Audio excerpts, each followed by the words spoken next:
जब हम 0 पे हैं, तो उस 0 को 40 पे ले जाना मुझे लगता है आसान है, लेकिन उस 40 को 60 पे ले जाना में पसीने छूट जाते हैं। रिवीजन इतना इंपॉर्टेंट है जैसे हमारे लिए सांस लेना इंपॉर्टेंट है, क्योंकि आप इंग्लिश न्यूज़पेपर पढ़ोगे तो उससे आपको 2 फायदे हो जाएंगे। एक तो आपका जीए भी पढ़ते रहोगे, आप न्यूज़ ऐसी पढ़नी जो एग्जाम में काम आए। नहीं तो ऐसा बिल्कुल नहीं किया था, मैं तब तक पढ़ता रहा था जब तक सिलेक्शन नहीं हुआ था, है ना। तो हमें मॉक इम्पॉर्टेंट, जितना इंपॉर्टेंट आपके लिए सिलेक्शन लेना है उतना इंपॉर्टेंट मॉक लगाना है। मेहनत इतनी खामोशी से करो कि सफलता शोर मचा दे। इसी मोटिवेशन के साथ आज हम अपना सेशन शुरू कर रहे हैं। हमारे साथ एक स्टूडेंट है जिनका IBPS PO और RRB क्लर्क में सिलेक्शन हुआ है। उसी के सक्सेस स्टोरी जानने के लिए हम सभी आज CMC इंदौर के ऑफिशियल यूट्यूब चैनल पे जुड़े हैं। ठीक है, मैं आपको सारी चीज़ें बताते जाऊंगा। इस सेशन के जो इम्पोर्टेंस है वो ये है कि जो आने वाले जो बच्चे हैं, जो एस्पिरेंट है, उनको किस तरीके से तैयारी करनी चाहिए, किस तरीके से उनको सेल्फ मोटिवेट होना चाहिए। ठीक है, सारी चीज़ें किस तरीके से वो अपना मैनेज कर पाएँ, चाहे वो टाइम हो, चाहे वो प्रेशर हो, उन सब चीज़ों को के बारे में जो हमारे साथ आज स्टूडेंट है जिनका नाम है पुष्पराज जी। ठीक है, वेलकम है पुष्पराज आपका यहाँ पे। Thank you sir. पहले तो ये बताइए आपको कैसा लग रहा है एक एस्पिरेंट से एक बैंकर बनने पर? सर बहुत अच्छा लगा है, मतलब एकदम रिलैक्स जैसी फीलिंग हो रही है बहुत, कि अब कुछ नहीं करना है, बस हाँ अपने पास अब जॉब है, अब कुछ टाइम बाद ज्वाइन करना है। बहुत अच्छा लग रहा है। पहले आप थोड़ा सा अपना इंट्रोडक्शन दीजिए, आपने कहाँ के हैं, आपके फैमिली में कौन है, आपने क्या किया है, फिर अपन आगे बढ़ते जाएंगे। हाँ, मेरा नाम पुष्पराज ऋषि है और मैं इंदौर का रहने वाला हूँ। मेरे पापा मम्मी दोनों नगर निगम इंदौर में सफाई मित्र के पद पर कार्यरत हैं, और मेरी प्रिपरेशन मैंने नवंबर 2021 जहाँ तक मुझे यहाँ आ रहा है वहाँ से स्टार्ट की थी, लेकिन जो मैं अपनी सीरियस प्रिपरेशन को मैं आया था वो था मई 2022। तब से मैं अपना कॉलेज की एग्ज़ाम मेरी ख़त्म हो गई थी, उसके बाद फाइनल ईयर की, तो मैंने अपना ग्रेजुएशन BSc कंप्यूटर साइंस में किया। और मैं एक एस्पिरेंट से एक वर्किंग प्रोफेशनल में आने तक का जो सफ़र है उसमें सबसे बड़ा श्रेय जो है मेरे माता पिता के बाद मैं किसी को अगर देना चाहूँगा तो वो CMC का परिवार है। उसके लिए मैं बहुत बहुत धन्यवाद देना चाहता हूँ। ओके, आपके साथ बहुत सारी चेंजेस आई होंगी, तो आप उन चेंजेस को थोड़ा हमारे साथ बता सकते हैं कि सर पहले मैं इस तरह, मतलब पिछला जून और ये वाला जून में क्या अंतर है? सर पिछले जून में तो मैं ऐसा है कि लाइब्रेरी में बैठ करके अपना पढ़ाई, सिर्फ पढ़ाई और मॉक टेस्ट, और कहीं नहीं जाता था मैं। लेकिन हाँ, अब मेरे को जहाँ भी छोटा सा भी इन्विटेशन मिलता था मैं वहाँ चले जाता हूँ। बिल्कुल अच्छा लगता है बहुत ज़्यादा जाने पर, क्योंकि जब अपने फैमिली वाले अपने को देख के प्राउड फील करते हैं, और कहीं ना कहीं कोई अगर मेरे मम्मी पापा से पूछता है कि क्या कर रहा है बेटा, तो मैं बताता हूँ मम्मी बताया करो कि ये बेटा ये कर रहा है मेरा।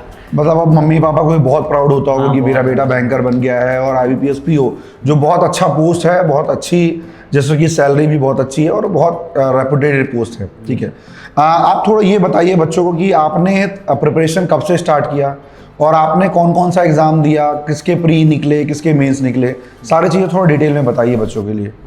ऐसा मैंने बताया कि मेरा सीरियस प्रिपरेशन का जो फेज़ है वो मई 2022 में स्टार्ट हुआ था, और मेरा पहला अटैम्प्ट भी तभी था। तब मैंने 5 मेन प्रीलिम्स एग्ज़ाम दिए थे। मैंने SBI PO का प्रीलिम्स नहीं दिया था क्योंकि मैं एज क्वालिफाई नहीं कर रहा था, एज का क्राइटेरिया है जो वहाँ पे। तो मैंने 5 में से 3 एग्ज़ाम क्वालिफाई किए प्रीलिम्स के, लेकिन मेरा फर्स्ट अटैम्प्ट में मेन्स एक भी नहीं निकले। तो मैंने अपने सर से गाइडेंस लिया कि सर कैसे करना चाहिए, क्या करना चाहिए। सर बताते गए और मैं करता गया। अब मई मतलब 2023 जब आया तो मैं जनवरी से ही लग गया था अपनी प्रिपरेशन में बहुत अच्छे तरीके से, कि क्या मुझे, क्योंकि इस बार मुझे सिलेक्शन लेना बहुत ज़रूरी था, क्योंकि मेरा सेकंड अटैम्प्ट था और बहुत सीरियसनेस के साथ पढ़ रहे थे, अपने पास कुछ काम नहीं था तो पढ़ना ज़रूरी भी था। तो मेरा जब सेकंड अटैम्प्ट था तो मैंने 6 प्रीलिम्स दिए, जिसमें से मेरे 4 प्रीलिम्स एग्ज़ाम निकले। SBI PO और SBI क्लर्क मेरा नहीं निकला, क्योंकि वो लगता है मुझे, क्योंकि मेरा जब RRB का इंटरव्यू था PO का, उसी टाइम मेरा SBI PO का प्रीलिम्स था, तो वो मेरा उस वजह से नहीं हुआ। और SBI क्लर्क का प्रीलिम्स तो इस वजह से नहीं हुआ क्योंकि मैं बहुत ज़्यादा उत्साहित हो गया था सिलेक्शन के बाद। तो ऐसा तब तो नहीं हुआ मेरा SBI क्लर्क का प्रीलिम्स भी। हाँ, लेकिन मैंने 4 प्रीलिम्स दिए थे उसमें से मेरे 3 के मेंस निकले हैं। RRB PO का मेंस निकला है, RRB क्लर्क का मेंस निकला है और IBPS PO का मेंस निकला है। और मैं अभी IBPS PO में सेंट्रल बैंक ऑफ इंडिया में सिलेक्ट हुआ हूँ, फाइनल सिलेक्शन। एक चीज़ और है जो मैंने अभी आपका सुना कि जो जर्नी थोड़ा धीरे धीरे अपन चलते जा रहे हैं, उस जर्नी में आपके फेलियर भी बहुत सारे हैं। आपका प्री नहीं निकला, आपका कई जगह मेंस नहीं निकला, कभी कभी ऐसा भी होगा कि 0.25 से या 1.25 नंबर से आपका मेंस या प्री रुकता है। 2 चीज़ है, सबसे पहले तो आप अपने आप को सेल्फ मोटिवेट कैसे रखते थे, दूसरी चीज़, आप इतने प्रेशर को आप हैंडल कैसे करते थे? ये दोनों चीज़ों के बारे में थोड़ा बच्चों को बताइए, क्योंकि जो एस्पिरेंट आ रहे हैं वो प्रेशर हैंडल नहीं कर पा रहे हैं, क्योंकि उनके लिए ये लगता है यार हमारा पेपर नहीं निकला, हम छोड़ के यहाँ चले जाएं। तो कैसे प्रेशर को हैंडल किया जाए, कैसे अपने आप को सेल्फ मोटिवेट रखा जाए, ये थोड़ा बताइए बच्चों को। सेल्फ डाउट आना बहुत, मतलब मैं तो मानता हूँ कि ठीक है, क्योंकि अगर अपन अपने पास सेल्फ डाउट नहीं करेंगे तब अपने आप को आगे कैसे बढ़ाएंगे, अपन उसको काम कैसे करेंगे आगे बढ़ने के लिए। तो मैं सेल्फ मोटिवेट होने के लिए ये करता था कि हाँ, मेरे कुछ प्लेलिस्ट होती थी कुछ 2-3 गानों की, मैं वो सुन लेता था। हाँ, रिलैक्स होना ज़रूरी है दिन भर में। अगर आप पढ़ रहे हैं तो आपको 1 घंटा आपके लिए निकालना है आपकी हॉबी के लिए, तो आप सेल्फ मोटिवेट रहेंगे उससे और रिलैक्स फील करेंगे पढ़ने के बाद।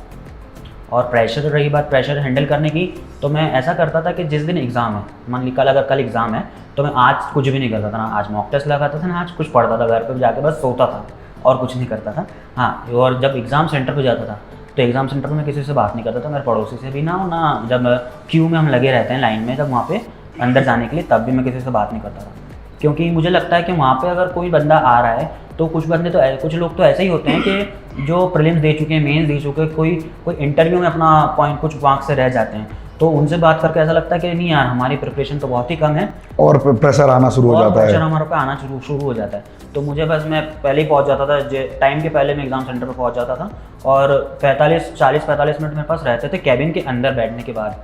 तो मैं क्या करता था, बस हेड डाउन करके चुपचाप बैठ जाता था, कुछ नहीं करता था। सोना नहीं है वहाँ, क्योंकि अगर सो जाएंगे तो दिक्कत हो जाएगी एग्जाम में। अपने आप को काम करना बहुत जरूरी है, काम मतलब शांत रखना बहुत जरूरी है। हाँ, वो क्योंकि अभी आपका जो 1 घंटा है उसमें आपका माइंड चलना बहुत जरूरी है। ठीक है, बाहर की चीज़ों से बिल्कुल कट रहना है। अपन थोड़ा सा सब्जेक्ट वाइज आते हैं, अगर चाहे वो मैथ हो, चाहे इंग्लिश हो, चाहे रीजनिंग हो, चाहे जीए हो, चाहे कंप्यूटर, उसकी बात अपन करते हैं। मेरा सबसे पहला जो सब्जेक्ट है वो है मैथ्स, जो बहुत सारे बच्चों का वीक सब्जेक्ट होता है, खासकर वो स्टूडेंट जिन्होंने कॉमर्स बैकग्राउंड लिया है, क्योंकि वो स्टूडेंट 10th के बाद मैथ छोड़ देते हैं और उनको अचानक से फिर वही मैथ पढ़ना होता है, क्योंकि उन्होंने मैथ छोड़ा इसलिए है क्योंकि वो भाई हमारा मैथ हमसे नहीं बन रहा है, और अल्टीमेटली उनके पास फिर वही मैथ पढ़ना होता है। तो पहले तो आप अपने मैथ्स की स्ट्रेटेजी बताइए कि आपने किस तरीके से किया, कैसे मैथ को इम्प्रूव किया, कैसे स्पीड बढ़ाया, ये सारी चीज़ें थोड़ा सा अपने जो आने वाले एस्पिरेंट हैं उनके बारे में उनको बताइए। आने वाले एस्पिरेंट्स के लिए मैं यही बोलूँगा, जो मैंने फॉलो किया प्लीज़ आप वो फॉलो कीजिए, क्योंकि मैं बहुत ज़्यादा तो बता नहीं पाता हूँ इन सब चीज़ों को, लेकिन हाँ, मैं ज़्यादा रिसोर्सेज पर डिपेंड नहीं रहता था, मेरी बहुत लिमिटेड रिसोर्सेज होती थी जब मुझे बुक्स प्रोवाइड हुई थी जो CMC से। एक चीज़ रुकूंगा, बहुत सारे बच्चों का ये दिक्कत है कि बहुत सारे रिसोर्सेज ले लेते हैं और वो काम करते नहीं हैं। हाँ। उस पर यूज़ नहीं कर पाते हैं। तो पहली चीज़ जो ये बोल रहे हैं वो ये है कि लिमिटेड रिसोर्सेज आपके पास हों और उन लिमिटेड रिसोर्सेज को अच्छे से यूटिलाइज करना है। ठीक है, चलिए आगे कंटिन्यू। हाँ, तो मैं यही बोल रहा था कि लिमिटेड रिसोर्सेज होना चाहिए, क्योंकि बच्चे बहुत क्या करते हैं कि बहुत ज़्यादा एक्सेस क्वांटिटी में अपने पास रिसोर्सेज इकट्ठे कर, जहाँ से फ्री में मिल रहा है वहाँ से भी ले लिया, कुछ पैसों में मिल रहा है तो थोड़े पैसों में मिल रहा है, 1 रुपये में 2 रुपये में भी आजकल बहुत सारे टाइम होते हैं, तो वो मिलता है तो वो ले लिया। तो ऐसा नहीं करना है हमें। हाँ, हमें रखना है रिसोर्सेज, मेरे पास भी हैं, लेकिन मैंने सॉल्व भी नहीं किया, सच बताऊँ तो। मैं अपने को जो CMC से की बुक्स मिली थी मैंने वो सॉल्व की, एक बार पूरी बुक कर ली, फिर मुझे लगा कि हाँ मुझे ये टॉपिक और करना चाहिए, तो मैंने वो टॉपिक को, कुछ कई टॉपिक तो ऐसे हैं जो मैंने 3 बार 4 बार भी सॉल्व किए हैं। हाँ, तो ऐसा है, जैसे ही मेरी बुक ख़त्म हुई तो मैंने इतना तो समझ में गया कि अपना बेसिक्स तो क्लियर हो चुका है। अब बेसिक्स क्लियर हो चुका है, अब काम आता है स्पीड का। तो स्पीड सिर्फ और सिर्फ मॉक टेस्ट पर डिपेंड होती है, क्योंकि मॉक टेस्ट हो गया, स्पीड टेस्ट हो गया, क्विज हो गया, छोटे छोटे, हमें टाइमर के साथ प्रैक्टिस करनी है, सीधी सी बात है, क्योंकि हमें वहाँ बहुत लिमिटेड टाइम मिलता है और लिमिटेड टाइम में बहुत ज़्यादा क्वेश्चन सॉल्व करने होते हैं। तो ये ज़रूरी है कि हम स्पीड से अपना काम करें। ओके, 2 पार्ट में जो मैथ्स है, एक अरिथमेटिक वाला है और एक आपका स्पीड मैथ है। तो आपने अरिथमेटिक का तो बता दिया कि पहली चीज़ आपको एक तो कॉन्सेप्ट क्लियर करना है। अगर कॉन्सेप्ट क्लियर हो गया तो फिर अपन थोड़ा दूसरे लेवल के क्वेश्चन पे अपन जाए, जो हमारी बुक है वो थोड़ा पहले सॉल्व करें, टाइप वाइज बुक क्वेश्चन भी दिए होंगे, हर एक चीज़ को वहाँ पे सॉल्व करें। दूसरा एक बच्चों का प्रॉब्लम है स्पीड मैथ में, जहाँ पे जो सबसे बड़ा दिक्कत जो पिछले साल जो बच्चों का आया है वो है DI पे ऊपर, क्योंकि DI का लेवल थोड़ा धीरे धीरे बढ़ते जा रहा है। बच्चे DI को किस तरीके से सॉल्व करें, थोड़ा सा ये बताइए आप उनको। सर, DI को सॉल्व करने का एक मतलब उसका भी एक बेसिक्स है। जैसे कभी कभी तो DI भी ऐसा होता है अर्थमेटिक पे बेस आ जाती है। अगर आपका अर्थमेटिक क्लियर नहीं है, आपका अर्थमेटिक का बेस क्लियर नहीं है, तो आपकी DI तो वहीं ख़त्म हो जाएगी। हाँ, लेकिन ऐसा है कि पेपर ऐसा सेट होता है कि बच्चे क्वालिफाई कर जाने से, ऐसा सेट नहीं होता कि कोई भी क्वालिफाई ना करे, तभी ऐसा होता तो फिर कोई क्वालिफाई नहीं करता। है ना। लेकिन हाँ, अगर कुछ चीज़ टफ आ रही है तो कुछ चीज़ ईजी आएंगी। ऐसा नहीं है कि बहुत ज़्यादा पूरा ही पेपर टफ आ गया एकदम, ऐसा कुछ नहीं होता है। हाँ, अगर आपकी स्पीड मैथ्स की बात है तो स्पीड मैथ्स में आप ये कर सकते हैं कि आपको टेबल क्यूब अच्छे से याद हो, स्क्वायर से याद हो बहुत अच्छे से, percentage to fraction value conversion याद हो, तो मुझे लगता है ये आपका टाइम बचाती है वहाँ पे, इसलिए वो कर लेना चाहिए। जो कैलकुलेशन है, ये जो बहुत सारे बच्चे ऐसे होते हैं कि जो कैलकुलेशन कॉपी में करते हैं, हाँ। उनको माइंड में करना बहुत ज़रूरी है, तब जाके वो आगे चल के उनकी स्पीड धीरे धीरे बढ़ते जाएगी। ठीक है। दूसरा चीज़ ये है कि जो बच्चे अब दूसरा जो सब्जेक्ट है वो है रीजनिंग। तो रीजनिंग में क्या इंपॉर्टेंट है, किस तरीके से, जैसे अगर मैं रीजनिंग की बात करूं तो सबसे ज़्यादा बोला जाता है कि पजल और सिटिंग अरेंजमेंट बनाया जाए। ठीक है, उनको कैसे हैंडल किया जाए, वहाँ पे किस तरीके से स्कोर करना है, कैसे एक एज अ सब्जेक्ट रीजनिंग को अपना स्कोरिंग सब्जेक्ट बनाया जाए, थोड़ा इनके बारे में बताइए, रीजनिंग सब्जेक्ट के बारे में। रीजनिंग सब्जेक्ट के बारे में तो मैं ऐसा बोलूँगा कि रीजनिंग पूरा ही इंपॉर्टेंट है, क्योंकि होता यह है कि पेपर में मैथ्स टफ आ सकती है, लेकिन रीजनिंग बहुत कम ही ऐसा होता है कि बहुत ज़्यादा टफ आ गई। जैसे इस बार IBPS ने किया था पीओ में मेंस में कि रीजनिंग टफ थी, लेकिन उसने मैथ्स ईजी दी थी। तो एक सब्जेक्ट तो कोई भी ऐसा रहेगा कि हाँ कोई अच्छा लेवल का रहेगा, लेकिन अगर रीजनिंग की बात करें तो अगर आपको पजल में दिक्कत आती है तो आप पहले क्या करें, जो मिसलेनियस पार्ट होता है वो सॉल्व कर लीजिए, ताकि ऐसा रहता है कि जब अपने 20 एक क्वेश्चन हो जाते हैं, मतलब 35 क्वेश्चन आते हैं IBPS PO के प्रीलिम्स में और SBI PO के प्रीलिम्स में, तो अगर आपने 35 में से अगर 15 क्वेश्चन आपके हाथ में है सही, तो ये तो आपको एक मोटिवेशन मिलता है वहाँ पे कि हाँ मेरे 15 क्वेश्चन मेरे हाथ में, 15 मार्क्स मेरे हाथ में है। तो उसके बाद क्या होता है, जब आप पजल उठाने जाते हो तो आपको इजी लगता है। तब ऐसा होता है पहले ही अटेम्प्ट में अगर आपने पजल उठा ली और आप फंस गए तो वहाँ से निकलना जरूरी है, अगर वहाँ से नहीं निकले तो एग्जाम नहीं निकलेगा। बच्चे क्या होता है कि जो बच्चे होते हैं, जो स्टूडेंट है, वो ईगो पे ले लेते हैं। हाँ। यार मेरे से क्वेश्चन कैसे नहीं बन रहा है, मेरे से तो बनना चाहिए, और उस चक्कर में बच्चों का टाइम वेस्ट होना शुरू हो जाता है। हाँ। तो पहली चीज़ इनका ये कहना है कि भाई आप अगर पजल में फंस रहे हो तो तुरंत वहाँ से निकलते जाओ। लेकिन एज ए एस्पिरेंट अगर मैं तैयारी कर रहा हूँ तो मुझे किस तरीके से तैयारी करना चाहिए पजल को लेकर, थोड़ा ये बताइए उनको।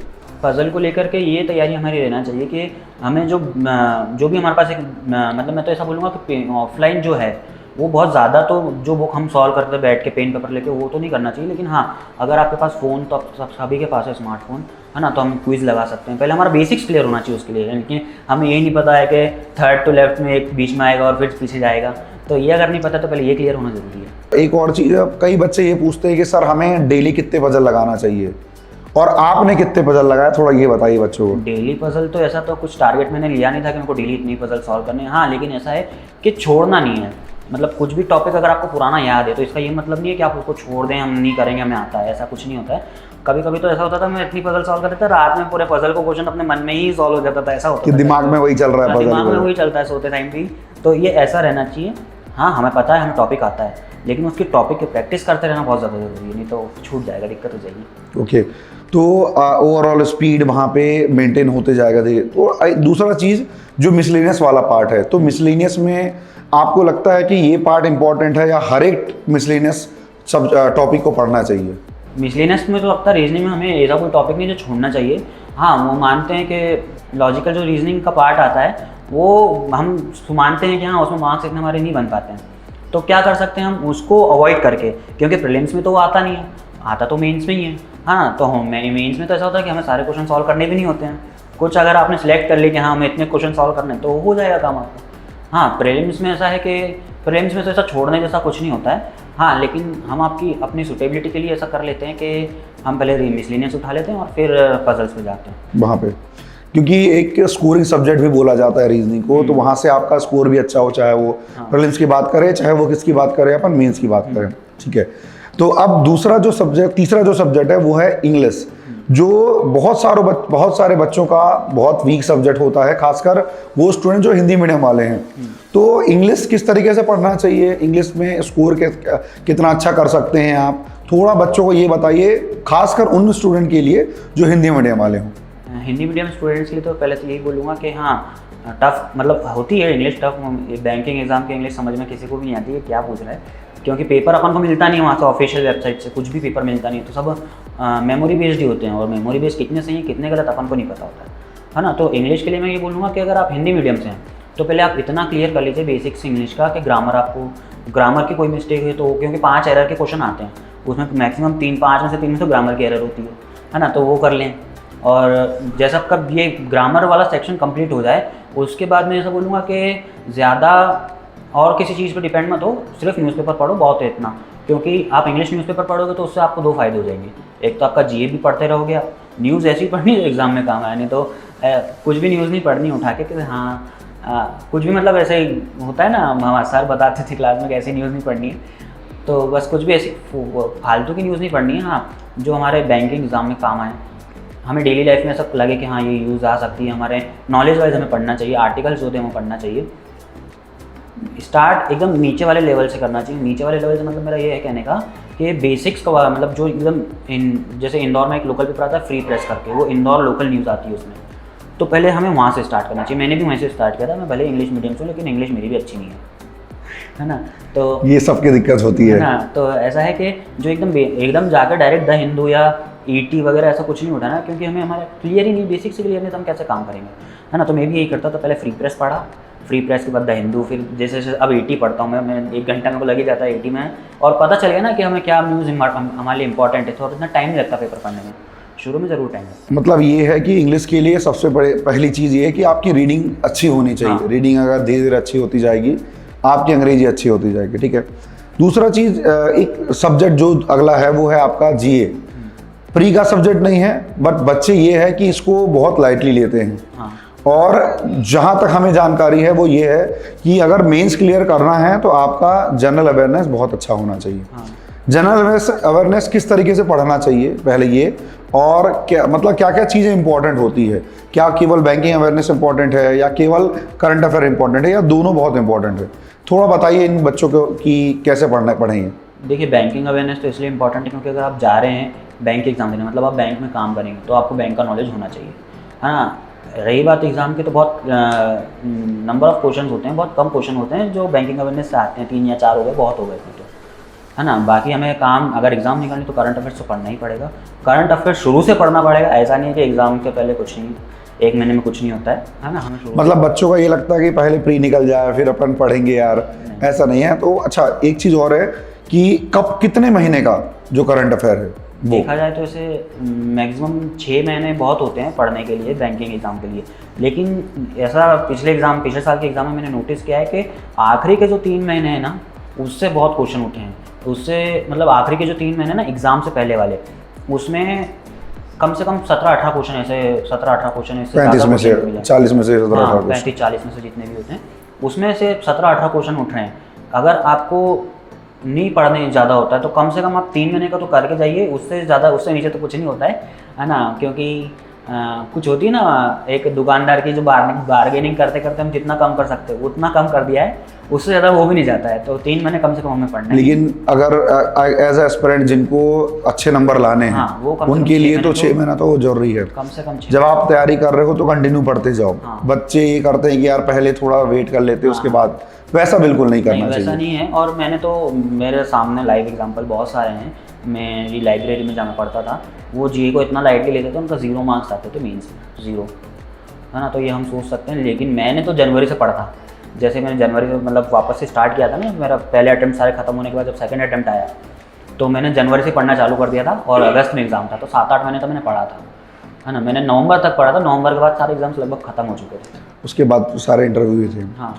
उसके बाद जो बच्चे बोलते हैं कि यार कंप्यूटर नहीं पढ़े हैं, तो क्योंकि आरआरबी में आता है, हाँ। कितना इंपॉर्टेंट है कंप्यूटर आरआरबी के लिए? आरआरबी के लिए कंप्यूटर इतना इम्पोर्टेंट है, मतलब कंप्यूटर ऐसा सब्जेक्ट है जहाँ हमको जीए के अलावा एकदम सही आंसर पता होता है, या तो पता होता है या तो नहीं पता होता है, ऐसा होता है। पिछली बार कंप्यूटर थोड़ा इजी था, उससे पहले जो था ना एग्ज़ाम मेरा फर्स्ट अटैम्प्ट, तब कंप्यूटर थोड़ा मुश्किल था आरआरबी में देखा जाए तो। हाँ, लेकिन तब ऐसा था कि बाकी पेपर सब्जेक्ट सेक्शन थे थोड़े ईजी थे, है ना। पिछली बार कंप्यूटर ईजी था तो बच्चों ने 20 में से 18-19 नंबर भी उठाए, 15 नंबर भी उठाए, 10 नंबर भी उठाए, कुछ ने, तो ऐसा है ना। तो कंप्यूटर बहुत ज़्यादा ज़रूरी है, और ज़्यादा कुछ पढ़ना नहीं होता है कंप्यूटर में। ऐसा नहीं है कि मोटी जावा और वगैरह की बुक पढ़नी है, ऐसा कुछ। जो बेसिक नॉलेज होते हैं, जो आपने कंप्यूटर नॉलेज होती है 8, 9, 10 में जो कंप्यूटर छोटे मोटे होते हैं, वो इम्पोर्टेंट है। वो इम्पोर्टेंट है। ओके, ये तो होगा सब्जेक्ट का। अब होता क्या है कि बच्चा जो है बेसिक क्लियर कर लेता है, ठीक है। अब बेसिक क्लियर करने के बाद अब उनको ये लगता है कि अब हम आगे कैसे करें। अब क्योंकि बेसिक सारी चीज़ें क्लियर हो चुकी हैं, अब थोड़ा एडवांस लेवल के क्वेश्चन के हमें सॉल्व करना है या एडवांस हमें पढ़ना है, हमें एडवांस के क्वेश्चन धीरे धीरे बनाते जाना है, तो आप क्या सजेस्ट करेंगे कि यार किस तरीके से वो आप इसके बाद आगे बढ़े? हर सब्जेक्ट का बेसिक क्लियर हो चुका है, उसके बाद अब किस मोड में जाए? क्विज लगाना शुरू करें, मॉक टेस्ट लगाना शुरू करें, या किस तरीके से आगे बढ़े? सब मैं तो ये मानता हूँ बेसिक्स क्लियर होने का मतलब ये है हमारे लिए कि हाँ, अगर कोई चैप्टर का क्वेश्चन हमने, कोई यूनिट हमने पढ़ ली है, मैथ की हो, रीजनिंग की हो, किसी भी चीज़ की हो, अगर हमने कोई चैप्टर पढ़ लिया और उसका हमें क्वेश्चन मिल रहा है तो हमें आना चाहिए। बेसिक्स का मतलब ये है। नहीं तो बेसिक्स का मतलब ऐसा नहीं समझें हम कि बुक में 200 क्वेश्चन है और शुरू के जो 50 क्वेश्चन है थोड़े ईजी वाले वो कर लिए और बाकी के 150 खत्म हो गए, वो नहीं आ रहे हैं, तो वो बेसिक्स आपका क्लियर नहीं है। पहली चीज़ तो ये गलतफहमी मिटा देना। बेसिक्स क्लियर मतलब होने का ये मतलब है कि हाँ, हमने बुक के क्वेश्चन सॉल्व कर लिए हैं। जो हम एक कोई ना कोई कहीं ना कहीं से कोचिंग लेता ही है, बहुत कम मैंने सुना है जो सेल्फ से निकलते हैं, है ना। कोई जहाँ भी हमको कोचिंग से कंटेंट मटेरियल मिल रहा है, हम एक बार वो सॉल्व कर लें पहले, है ना, वो पूरी तरीके से कर लें, क्वेश्चन हमें दिया जाए, हमसे बनना चाहिए। ये बेसिक्स होने का, क्लियर होने का मैं मतलब समझता हूँ। उसके बाद हम क्या करते हैं कि क्विज आते हैं, शॉर्ट टेस्ट आते हैं, और छोटे छोटे डेली क्विज आते हैं, कहीं लाइव टेस्ट चलता है, तो टाइम के साथ प्रैक्टिस ज़रूरी है। उसके बाद टाइम के साथ। हाँ। दूसरा, बहुत सारे बच्चे बोलते हैं कि सर रिवीजन कैसे करें? खासकर रिवीजन जो है वो मैथ के लिए इम्पॉर्टेंट है, क्योंकि अगर आप रिवाइज नहीं करेंगे तो आपके कॉन्सेप्ट धीरे धीरे वॉश होते जाएंगे, आपको भूलते जाएंगे। रिवीजन कितना इम्पॉर्टेंट है प्रिपरेशन में? रिवीजन इतना ही इम्पॉर्टेंट है, अगर आपको सिलेक्शन लेना है तो रिवीजन बहुत इंपॉर्टेंट है। रिवीजन इतना इंपॉर्टेंट है जैसे हमारे लिए सांस लेना इंपॉर्टेंट है, वैसे रिवीजन बहुत, हाँ, सिलेक्शन लेने के लिए रिवीजन बहुत इंपॉर्टेंट। मतलब बिना रिवीजन के आप आगे आपके लिए दिक्कत हो जाएगी, मुश्किल हो जाती है। ओके। एक और जो बहुत सारे बच्चों की दिक्कत आती है कि सर हम आगे बढ़ते तो जा रहे हैं, लेकिन जैसे जैसे हम आगे बढ़ते जा रहे हैं हमारे मिस्टेक्स भी बढ़ते जा रहे हैं। ठीक है, हम पहले अगर 40 क्वेश्चन सॉल्व करते थे तो हम 35 सही कर लेते थे, लेकिन धीरे धीरे करके हमारे जो क्वेश्चन सॉल्व करने की एक्यूरेसी है वो धीरे धीरे कम होते जा रही है। ऐसा क्यों होता है और इससे अपन रिकवर कैसे करें? ये बहुत सारे बच्चों का डाउट होता है। ऐसा तो सिर्फ लैक ऑफ प्रैक्टिस की वजह से होता है, क्योंकि कई क्वेश्चन तो मेरे को लगता है कि अगर आप कहीं मॉक टेस्ट लगा रहे हो, आप कहीं क्विज लगा रहे हो, तो क्वेश्चन गलत होने के चांसेस बहुत कम होते हैं कि वो साइट पे क्वेश्चन गलत आया हो और हमने उसको लगाया और वो गलत है, तो ऐसा कम होता है। हाँ, अगर हमने टॉपिक पढ़ने के बाद अगर क्वेश्चन गलत किए तो कहीं ना कहीं हमने उसमें प्रैक्टिस जितनी इनफ होनी चाहिए उतनी की नहीं है, पहली चीज़। दूसरी चीज़ ये है कि बहुत ज़्यादा हम उस टॉपिक को लेके ओवर कॉन्फिडेंट है। कॉन्फिडेंट होना ज़रूरी है, चैप्टर को लेके, एग्जाम को लेकर के, सिलेक्शन को लेकर के कॉन्फिडेंस होना ज़रूरी है। हाँ, लेकिन ओवर कॉन्फिडेंस अगर वही चीज़ हो जाए, वही चीज़ ओवर कॉन्फिडेंस में बदल जाए, तो ये समझ लेना कि आप कहीं ना कहीं मिस्टेक कर रहे हैं, वहाँ पे मिस्टेक। हाँ। दूसरी चीज़, बहुत सारे बच्चे जैसे आगे बढ़ते जाते हैं ना, वो प्रेशर बहुत लेना शुरू कर देते हैं। हाँ। क्योंकि अरे यार हमें ये भी पढ़ना है, हमें आगे और भी करना है, ये सारी चीज़ें। तो हमारा जोनों का यही सजेशन है कि आप जो है इतना प्रेशर ना लें कि आपने जितना मेहनत किया है पिछले जो 6-8 महीने में जो मेहनत किया होगा उसको पूरा का पूरा मेहनत खराब होना शुरू हो जाए। हाँ। तो आप प्रेशर उतना लीजिए जितना आप हैंडल कर पाते हैं। और प्रेशर लेना क्यों है? प्रेशर बिल्कुल लेना ही नहीं है प्रेशर इतना, ठीक है। क्यों नहीं लेना? क्योंकि आपकी जो एक्यूरेसी है पहले तो वो खराब हो रही है। दूसरा एक और चीज़ है, बच्चा एक ही चीज़ बोलता है हम लोगों को कि सर, बच्चा जो भी आता है कि सर हमारी स्पीड बढ़वा दो, स्पीड बढ़वा दो। आपको क्या लगता है कि स्पीड ज़्यादा इंपॉर्टेंट है कि एक्यूरेसी ज़्यादा इंपॉर्टेंट है, या दोनों इंपॉर्टेंट है? मुझे लगता है कि दोनों ही इंपॉर्टेंट है, और उसके बाद अगर कुछ चीज़ आती है तो वो आता है परसेंटाइल, है ना। स्पीड और एक्यूरेसी बहुत ज़्यादा इंपॉर्टेंट है, उसके बाद परसेंटाइल को देखा जाता है ना। और सर का एक पहला क्वेश्चन क्या था? प्रेशर का ऐसा था कि प्रेशर हमें पहले तो ये डिसाइड कर लो प्रेशर लेना किस चीज़ का है। प्रेशर अगर आप मम्मी पापा का ले रहे हो, उनके पेन का ले रहे हो, उनके सेक्रीफाइसेस का ले रहे हो, तो बहुत अच्छी बात है, उनका प्रेशर लेना चाहिए। मैं भी उनके ही प्रेशर लेकर पढ़ता था। हाँ, लेकिन अगर कोई लड़का है तो गर्लफ्रेंड का प्रेशर ले रहा है तो वो प्रेशर नहीं लेना है। वो प्रेशर है ही नहीं, है ना, वो चीज़ है ही नहीं, है ना। और अगर लड़की प्रेशर ले रही है तो वो किसी लड़के का प्रेशर ले रही है तो बिल्कुल नहीं लेना है।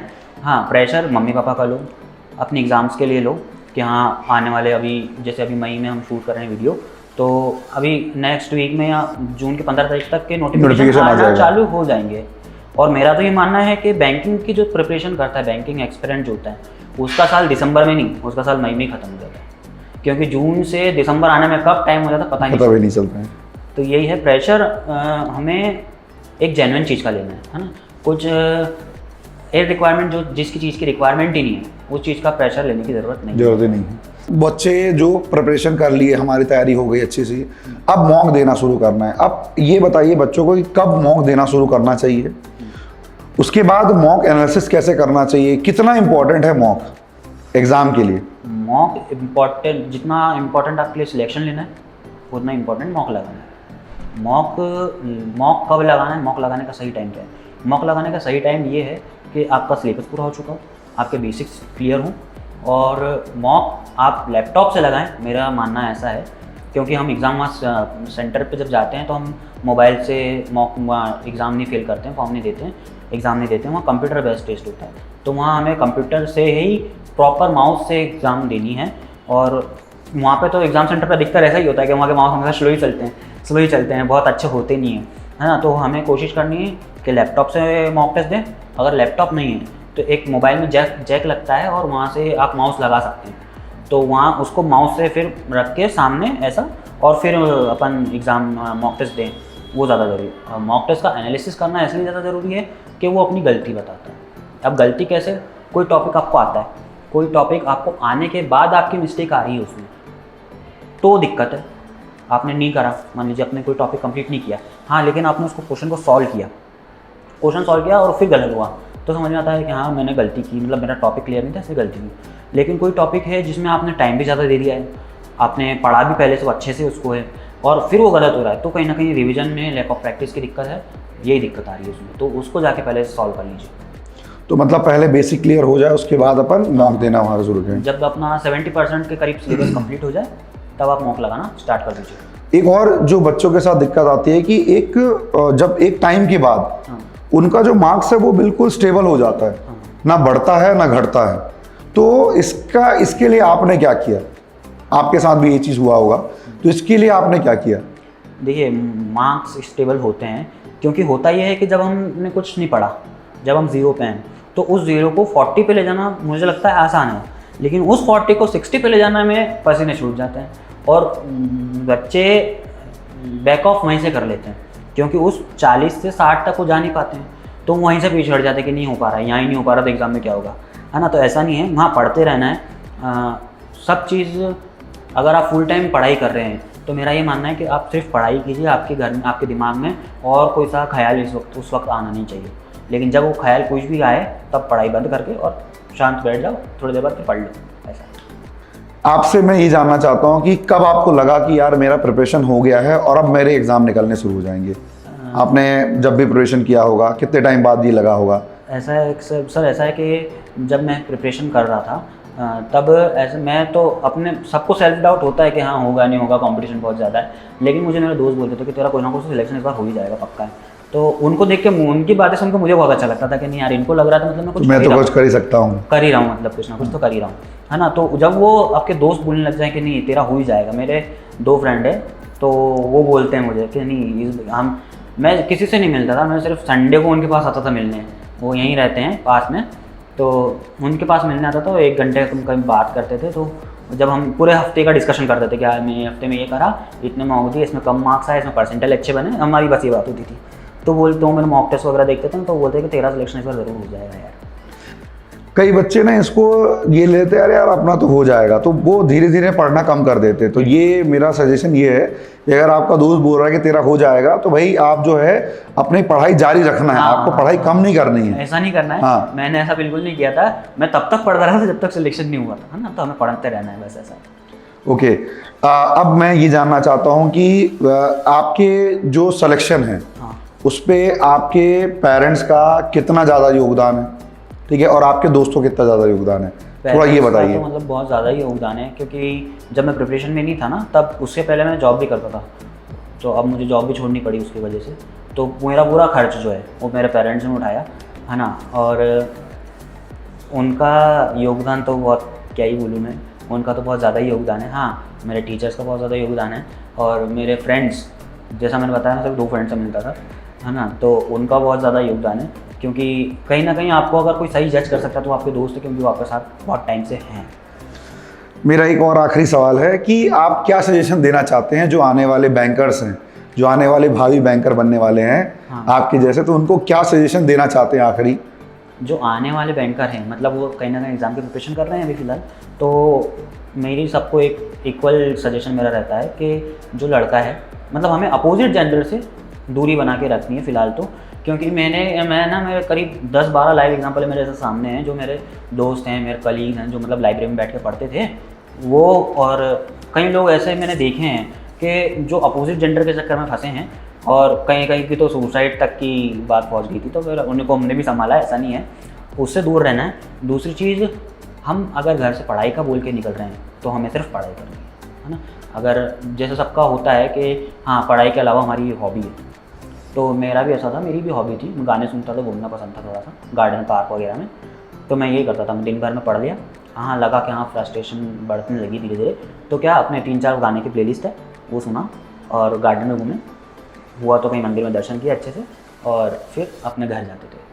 हाँ लेकिन ये है कि आपको फ्रस्ट्रेशन आपके घर वालों पे नहीं उतारनी है ना, क्योंकि वो आपको बहुत उम्मीदों से यहाँ भेज रहे हैं पढ़ने के लिए, बहुत बैक भी कर रहे हैं आपको। हाँ, और बहुत सपोर्ट बहुत ज़्यादा कर रहे हैं, तो बिल्कुल उनका उम्मीदों पे खरा उतरना है, और उम्मीदों पे खरा ऐसे ही उतरा जा सकता है। तो आप लोगों ने ये देखा कि भाई या जो पुष्पराज है उसने कितनी मेहनत की है, मतलब इनका अगर आप ओवरऑल इंटरव्यू देखेंगे तो ये समझ में आएगा कि आपको बिल्कुल डटे रहना है, बिल्कुल एग्ज़ाम के लिए डटे रहना है, प्रिपरेशन इतनी अच्छे से करना है, मेहनत इतनी अच्छे से करना है कि आगे जब आपका सिलेक्शन हो तो लोग बोले कि हाँ यार ये मेहनत करके आगे बढ़ा हुआ है। ठीक है, तो हमारा जो सेशन है वो आप उन सभी एस्पिरेंट के लिए जो आगे आने वाले एग्ज़ाम की तैयारी कर रहे हैं, आई होप आप लोग के बहुत सारे डाउट क्लियर हो गए होंगे।